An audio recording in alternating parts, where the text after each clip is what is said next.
Bismillahirrahmanirrahim. Assalamualaikum warahmatullahi wabarakatuh. Perkenalkan, nama saya Zida Putra Ansori dengan NIM J1410241049. Dan untuk kali ini saya akan membuat video tentang praktikum pengganti dari mata kuliah dasar-dasar manajemen pertemuan ke-6. Dan kali ini saya akan membahas terkait organisasi dari PT Bumi Teknokultura Unggul Tbk. Dan selain itu saya juga akan membandingkan ataupun mengkomparasi dengan kelompok lain dari hasil kerja yang sudah kelompok kami lakukan. Pertama itu terkait profil perusahaan. Nah, PT Bumi Teknokultura Unggul Tbk atau biasa disebut dengan BTEK itu adalah perusahaan yang bergerak di bidang bioteknologi pertanian, pengelolaan hutan dan perdagangan. Jadi lebih banyak ke pertaniannya ataupun hasil panen dari petani, yang mana hal itu akan dikelola dan juga akan didistribusikan jadi sebuah hasil dari pertanian untuk bisa mencapai ke konsumen-konsumen yang ingin mendapatkan dari hasil pertanian. Kemudian perusahaan ini didirikan pada tahun 1992 dan berfokus pada pembibitan tanaman kehutanan, tanaman pangan, tanaman obat, dan tanaman hias tropis, penebangan hutan ataupun HPH, perdagangan kayu bulat, pengolahan biji kakao menjadi bahan baku barang konsumsi dan menghasilkan berbagai macam bahan industri makanan. Nah, itu kan saya bilang bahwasanya perusahaan ini merupakan salah satu perusahaan pertanian yang dimana memang berfokus pada hasil pertanian, baik itu dari para petani ataupun dari pengelolaan dari perusahaannya itu tersebut. Kemudian hal ini juga bisa menjadi salah satu tolak ukur bagi perusahaan-perusahaan lain supaya bisa meniru dari perusahaan Bumi Teknokultura Unggul Tbk ini. Kemudian struktur organisasi fungsional dari Teknokultura Unggul Tbk ini, yang pertama itu dari perusahaan ini memiliki pembagian yang jelas berdasarkan fungsi seperti keuangan, kepatuhan audit, dan sekretaris perusahaan. Jadi semuanya sudah ada porsinya masing-masing, jadi tidak ada berat sebelah ataupun tidak ada pembagian yang memang condong ke salah satu sistem ataupun kepada salah satu jabatan. Kemudian tidak ada indikasi pembagian struktur berdasarkan produk atau pasar tertentu yang biasanya ada dalam struktur berbasis produk atau pasar atau matriks. Kemudian hierarki organisasi menunjukkan alur komando yang langsung dari direksi ke divisi-divisi fungsional. Jadi dari jabatan yang paling atas kemudian mengarahkan kepada divisi-divisi fungsional yang memang sudah terpaut pada sektornya masing-masing. Jadi sudah spesialisasi lah, tidak ada yang tidak spesialisasi. Jadi semuanya bisa spesialisasi, namun arahan dan juga komandonya itu ada di jabatan yang paling atas ataupun dari biasanya di ketua divisinya masing-masing. Kemudian dari laporan keuangan, perusahaan ini memiliki lini bisnis utama yang terpusat, tidak menunjukkan diversifikasi besar yang memerlukan terstruktur berbasis produk. Kemudian laporan laba rugi juga mencerminkan pengelolaan biaya dan pendapatan secara keseluruhan tanpa pemisahan berdasarkan unit bisnis atau produk yang berbeda. Di laporan keuangannya itu sudah jelas, sudah ada komandonya, tidak ada keterikatan yang memang tidak jelas. Kemudian memiliki lini bisnis utama yang terpusat. Jadi tidak ada yang satu laporan di sini, satu laporan di sini, tapi terpusat gitu, tidak. Jadi laporannya satu utuh dan juga menyeluruh. Kemudian desain organisasi pendekatan lingkungannya itu PT Bumi Teknokultura Unggul Tbk ini menggunakan pendekatan lingkungan dalam desain organisasinya karena sifat bisnisnya yang bergerak di bidang agribisnis, khususnya kehutanan, perkebunan, dan pengolahan hasil alam. Pendekatan ini dipilih karena perusahaan harus beradaptasi dengan berbagai faktor eksternal yang berpengaruh langsung terhadap keberlangsungan usaha. Nah, hal apa saja sih yang memang harus diadaptasi ataupun yang harus disesuaikan oleh perusahaan teknokultura ini? Pertama, adaptasi terhadap regulasi pemerintah, karena kan ada regulasi pemerintah itu selalu adaptif ya, selalu berubah-ubah dan juga selalu bermacam-macam dari segi pelaksanaan dan juga dari segi apa yang dikeluarkan dari pemerintah. Kemudian pengolahan SDA berkelanjutan. Nah, dengan sumber daya alam yang sudah dimiliki ataupun pengelolaan yang memang sudah jelas dari teknokultura Unggul Tbk ini, maka harus adanya sistem yang berkelanjutan yang terus-menerus yang memang bisa menghasilkan bisnis yang lebih banyak lagi dan juga diversifikasi dari olahan dari hasil pertanian yang sudah mereka laksanakan. Kemudian permintaan pasar global. Nah, ini salah satu adaptasi yang memang harus dilakukan karena kan Pasar global itu sangat adaptif dan juga selalu berubah-ubah dikarenakan banyaknya faktor eksternal yang mempengaruhi. Kemudian kemitraan dengan masyarakat lokal. Nah, bisa juga dengan kemitraan ataupun bekerja sama dengan masyarakat lokal dikarenakan kan ini adalah salah satu bagaimana caranya kita menahankan salah satu bagaimana cara kita ketahanan panganan lokal supaya bisa menjadi salah satu produsen dan juga distributor yang baik terhadap pertanian yang ada di Indonesia sehingga menghasilkan profit yang baik itu bagi organisasi ataupun membantu dan juga bermanfaat bagi masyarakat lokal, khususnya para petani yang memang sudah jarang sekali dilirik oleh banyak pihak dikarenakan kan memang yang dilihat itu hasilnya itu memang kurang dan juga memang tidak terorganisir oleh suatu pihak. Kemudian pembagian tugas atau pekerjaan yang bisa dilaksanakan. Yang pertama itu ada rapat pemegang saham ataupun RUPS. Ya, ini adalah salah satu cara bagaimana mereka bisa melibatkan dari investor-investor supaya bisa tahu apa aja sih yang memang mereka inginkan dan juga apa saja sih feedback yang harus dilaksanakan dari perusahaan ke pemegang saham. Kemudian ada dewan komisaris, kemudian ada komite nominasi dan remunerasi, komite audit, direktur utama, satuan audit internal, sekretaris perusahaan, kepatuhan manajemen, dan juga investasi dan keuangan. Nah, semua tugas ini adalah salah satu kesatuan yang menyeluruh sehingga tidak bisa berjalan sendiri-sendiri, jadi harus adanya keterlibatan antara satu penugasan ataupun satu pekerjaan dengan pekerjaan yang lain sehingga bisa menciptakan perusahaan teknokultural unggul TBK yang lebih baik dan juga lebih maju sehingga menghasilkan output yang produktif dan juga signifikan. Kemudian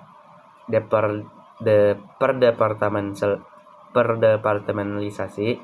Nah, ini merujuk pada cara perusahaan membagi organisasi menjadi berbagai departemen yang fokus pada fungsi atau aktivitas tertentu untuk meningkatkan efisiensi dan pengelolaan. Sudah saya katakan bahwasanya ini perusahaan ini memang sudah ada spesialisasinya sehingga tidak adanya berat sebelah antara satu departemen dengan departemen yang lain. Pertama, departemen produksi. Nah, hal ini mengolah semua aspek yang berkaitan dengan kegiatan produksi dan pertanian, terutama dalam pengolahan perkebunan.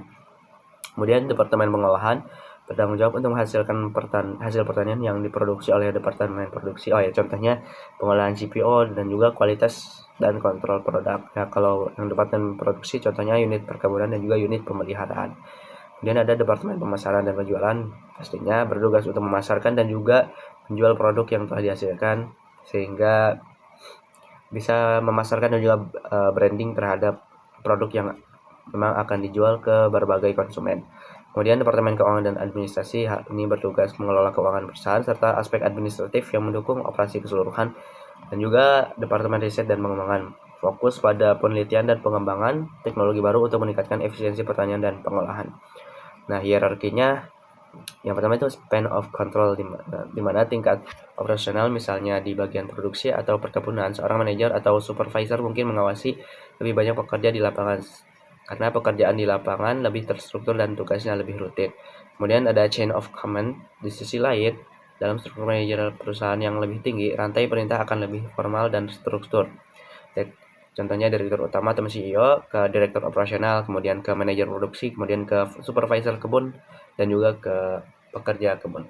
Nah, ini kan dari atas ke bawah sehingga terstruktur arahan yang memang sudah diinginkan dari atasan ke bawahan.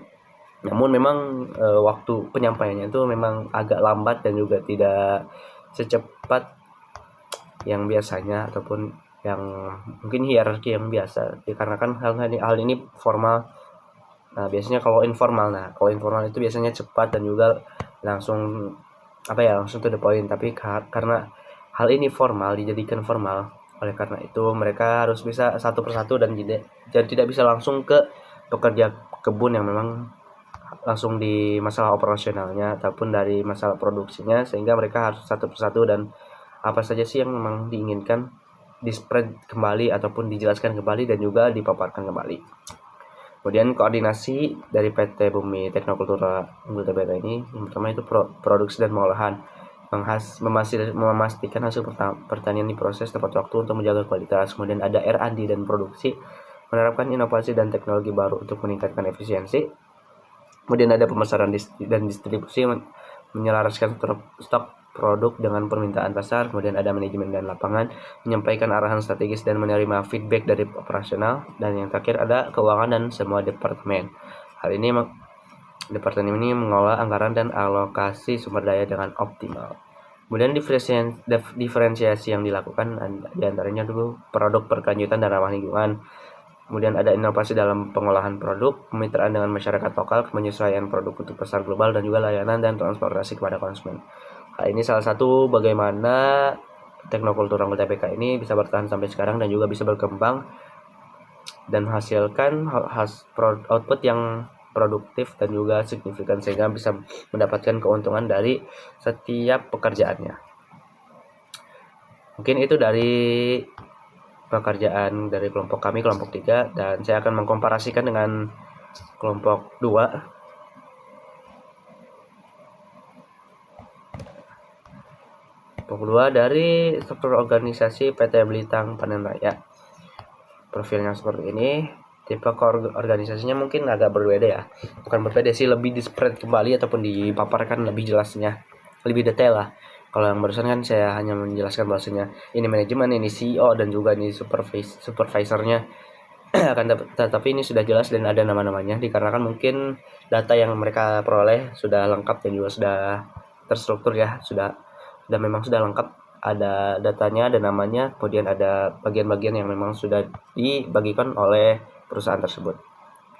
Tipe organisasi ini tipenya fungsional ya, karena memang mengelompokkan karyawan berdasarkan fungsi atau keahliannya sama seperti teknokultura barusan, namun memang lebih jelas saja di sini dari pemaparannya. Kemudian pendekatan desainnya itu PT Belitung Raya pendekatan klasik ya. Mereka menjelaskan dari pendekatan klasiknya, kalau kami tidak menjelaskannya karena kan itu sudah jelas di awal juga itu juga. Kemudian pembagian pekerjaannya, kalau di sini ada factory manager, ada operational sector coordinator, supervisor HRD, kemudian ada kepala produksi, kepala quality control, kepala finance, kepala teknik, dan juga kepala storage. Kalau pembagian tugasnya ada pengawas drying, pengawas RMU, pengawasan silo, pengawasan briket, pengawas alat berat, dan juga pengawas storage. Nah, kalau ini sini pembagian pekerjaan atau tugasnya itu lebih detail ya, lebih ke spesifikasinya apa memang yang harus mereka lakukan ataupun dari setiap sistem ataupun tugas mereka itu apa. Jadi lebih ke spesifikasi ya, sudah jelas apa yang harus dilakukan. Kemudian kalau departemenalisasinya ada kepala produksi, kepala storage, kepala teknik, kemudian ada kepala finance, kepala quality control. Ya sama lah seperti yang saya katakan barusan. Kemudian kalau span of controlnya pada perusahaan dengan beberapa pabrik dan cakupan pasar yang luas seperti PT Belitang Panen Raya, itu mungkin terdapat kombinasi tentang kendali sempit dan luas. Jadi sudah jelas apa yang harus dilakukan pada saat kendalinya itu sempit ataupun luas. Jadi mereka sudah bisa mengatasi hal tersebut dan juga bisa mengembangkan hal tersebut. Nah, misalnya itu tingkat manajerial yang lebih tinggi seperti direktur utama, rentang kendali lebih sempit sehingga mereka dapat lebih fokus pada pengambilan keputusan strategis. Nah, di tingkat bawahnya seperti supervisor atau koordinator, dunia kembali bisa lebih luas mengingat mereka akan menangani tim yang lebih besar atau lini produksi yang memerlukan pengawasan operasional langsung. Begitu ya jangan chain of command-nya. Biasanya lebih panjang dan lebih berlapis mengingat banyaknya divisi dan unit yang perlu dikelola ya, dikarenakan tadi spesifikasinya juga banyak dan juga pembagian tugasnya itu sudah jelas dan juga sudah terstruktur. Dikarenakan mungkin dari informasi yang mereka dapatkan mungkin sudah bisa dipastikan bahwasanya hal itu ada di perusahaan tersebut. Kemudian hierarkinya lebar dan juga tinggi. Di level pabrik dan lini produksi, PT Belitang Panen Raya kemungkinan mendapatkan struktur yang lebih lebar, mana supervisor dan koordinator mengelola banyak pekerja atau tim. Nah, mereka sudah memiliki salah satu bagaimana caranya mengelola baik itu dari pekerja ataupun tim sehingga mereka bisa mengembangkan dari perusahaan dan juga mengembangkan hasil output yang memang akan diberikan kepada para konsumen. Kemudian koordinasinya lebih yang baik antara berbagai divisi ya, pastinya sama juga koordinasinya, dan diferensiasinya mereka mungkin di kualitas produk unggul, ekspansi pasar strategis, kemitraan strategis, sertifikasi dan pengakuan. Ya, bedanya mungkin di sertifikasi dan pengakuan ya, kami tidak ada diferensiasi dari teknokultura unggul TBK, sehingga mungkin dari sertifikasi dan pengakuan ini mereka ingin bisa lebih lebih sah lah apa yang mereka keluarkan, output yang mereka keluarkan, salah satunya kan sertifikasi halal MUI dan juga segala Kementan, sehingga bisa sah dan juga sudah diverifikasi oleh hal-hal oleh penanggung jawab ataupun dari kementerian terkait. Dan mungkin mereka ada kesimpulan dan kami tidak ada. Mungkin itu saja komparasi ataupun perbandingan dan antara PPT saya dan juga PPT kelompok lain. Dan mungkin cukup sekian pemaparan yang saya sudah lakukan. Kurang lebihnya mohon maaf. Wassalamualaikum warahmatullahi wabarakatuh.